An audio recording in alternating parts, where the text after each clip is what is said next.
We'll see him again next week versus Fighting. Versus Fighting is going to be ridiculous, and f0xy here giving some of these players a little bit more of a, I guess, a little bit of a boot camp, right? He's one of the best players in the world, the greatest Kung Lao in the world, without question. The great Kung Lao in the flesh. Absolutely. Now, hey, there it is. Your future is unwritten, Kung Lao. It is like the hat match. Who's got the better hat, Kung Lao or Raiden? Oh, definitely Kung Lao. You think? Yeah, Kung Lao's got my favorite hat. I think Raiden's is a bit more iconic, though.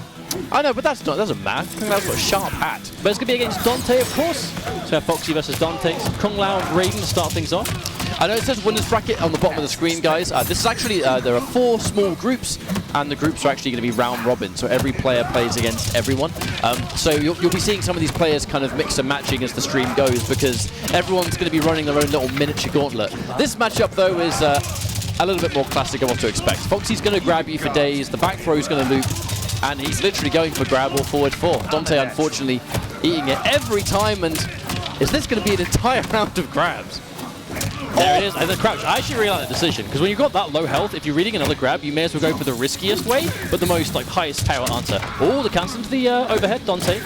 I love the overhead use into the back 3 though, because ultimately, as long as Raiden's hit that overhead, if he hits the second one in a row, it's crushing blow. And in the corner, you kind of have to hold back 3 or back 2. It looks like f0xy knew that, went for the delay wake up, and was kept quite safe. And there it is. Now he goes for his first mid of the entire game, that forward 4. And again, back to back. This is the mix-up, grab or mid. I mean, it's always going to be the mix-up, and it's always going to be very scary to be on the receiving end. You're going to spend an entire round grabbing someone. You're going to end up enforcing the forward 4 eventually. There's the crouch, the 2-1-2-1-2, full combo as well. There's the knockdown splat into more of that Z-hat pressure. And a really nice delayed wake up. A little bit too slow on the uptick though with Raiden's 1-2-1. That could have been a crushing blow. He's going for the brutality, 100%. I can feel it. I can sense it. He just had 2 guaranteed wins and he's going for a throw. I know what he's going for. But now the question is, will he dedicate the entire round he will now. He will now. Look at the health. Oh, no! That was a front throw. As far as I'm concerned, that's a win for Dontay, because he denied the brutality that he knew he was going for. Oh, my God. So f0xy, he has 100% mercy because he wants to hit the brutality. Yeah, God, keep crouching. Under no circumstances do anything else. Keep crouching. Make him pay for his indecisions. Yes. Don't let him get away with it. Oh, that's right. No! Oh, and because that was a throw punish, it was guaranteed and untechable as well. I respect the throw from Dontay as well, though, but he crouched it at the final moment. But literally not a smirk from either player.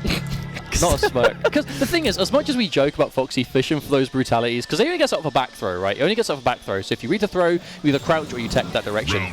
But because his whole game plan is built around grab or mid, which is a true 50-50 in a lot of situations, it actually does add to the mix-up. It does. All jokes aside, no one wants to get brutal. No one wants to get brutaled on stream. And it kind of, oh no, we're punished. Crushing blow, because that was a punish. So much damage. Kung Lao definitely doesn't lack in the damage department. Absolutely, like no, I was 400 basically. 40% of a whiff punish. That was like 0.3% short of 400. Crazy good. Always got to round it up in those situations. Now again, but this is again, it's like Kung Lao. It's not just combo damage, it's projectile damage, it's wayward hits. Throw is being such a big part of f0xy's game, is 14% every time. Whoa. Like, he does chunk you down every time, and there it is, the knowledge, and there is just no crushing blow left, so he's going to go for the lower damaging option, but still a combo nonetheless. I think technically he could have down 2'd that, but I think f0xy honestly just trying to save it. He knows the combo is going to kill without down 2, so why waste? The down 2 probably would have sent Dontay out the corner as well. And I agree with it. Somewhat of a Hail Mary electric fly, but honestly, in that situation, you do kind of need something back. You know, maybe reading a Z-hat from full screen, trying to catch the startup of the guided hat toss. Now, we did see once Dontay did throw a string on block into the storm cell. I think f0xy is kind of waiting for that now. Commits on block. Okay, you have to do as much as you can here. You must. Oh, he went for some optimal stuff. I respect the attempt. Try to go for some side switch. Get the corner, but oh, I love the choice. And there we go, the crushing blow confirmed. Dontay spending it, but gets a nice life lead because of it. Okay, blocks the down 1, waits for his turn. I mean, it's just classic Kung Lao, isn't it? It's just waiting for it, amplify the spin to push him into the corner, the splat knockdown. Forward 1-2 has so much knockdown frames that you can really get a meaty Z-hat and it works out. Now knockdown, one more hit. Oh, cancel into the mid, and there we go. The back you know why he didn't spin? Because he wanted brutality again.